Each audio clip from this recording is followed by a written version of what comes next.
KLE ಶಿಕ್ಷಣ ಸಂಸ್ಥೆ Jawaharlal Nehru centre for advance scientific research ಸಂಸ್ಥೆಯೊಂದಿಗೆ ಹುಬ್ಬಳ್ಳಿಯಲ್ಲಿ ನಿನ್ನೆ ಸಂಶೋಧನಾ ಸಹಯೋಗಕ್ಕೆ ಒಡಂಬಡಿಕೆ ಮಾಡಿಕೊಂಡಿತು.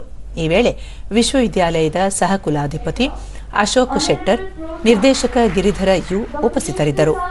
ಒಪ್ಪಂದವು ಶೈಕ್ಷಣಿಕ ಮತ್ತು ಸಂಶೋಧನಾ ಸಹಯೋಗವನ್ನು ಬಲಪಡಿಸುವಲ್ಲಿ ಸಹಕಾರಿಯಾಗಿದೆ.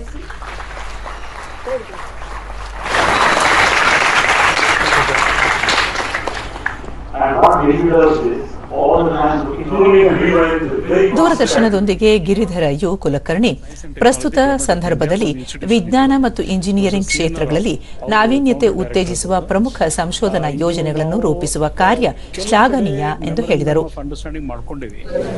ಇತ್ತೀಚೆಗೆ ಅಂತಂದ್ರೆ ಕೆಲವು ಪ್ರಾಮಿನೆಂಟ್ ಇನ್ಸ್ಟಿಟ್ಯೂಷನ್ಸ್ ಇಂಡಿಯಾದಾಗೂ ಮಾಡ್ಕೊಂಡಿವೆ. ಕೆಎಲ್ಇನೂ ನಮ್ಗೆ ಬಹಳ ಈ ದೃಷ್ಟಿಯಿಂದ ಪ್ರೋತ್ಸಾಹ ಕೊಡ್ಲಿಕ್ಕೆ ಮುಂದೆ ಬಂದದಕ್ಕೆ ಅವ್ರ ಜೊತೆನೂ ಸಹಿ ಮಾಡಿ. ಅಶೋಕ್ ಶೆಟ್ಟರ್, ಒಡಂಬಡಿಕೆಯಿಂದ ಹೊಸ ಆವಿಷ್ಕಾರಕ್ಕೆ ಸಹಕಾರಿಯಾಗಲಿದೆ.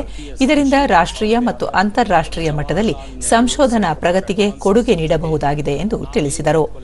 ಮಾಡಿದ್ದೀವಿ. ಆ ಕೊಲ್ಯಾಬರೇಷನ್ ಮುಂದಿನ ದಿನಗಳಲ್ಲಿ ನಮ್ದು ಏನು ಒಂದು ಸಂಶೋಧನೆ ಇದೆ ಇಂಜಿನಿಯರಿಂಗ್ ನಲ್ಲಿ, ಅದು ಇನ್ನಷ್ಟು ಬಲಗೊಳ್ಳುವುದು ಅಂತೇಳಿ ನನ್ನ ಭಾವನೆ ಇದೆ.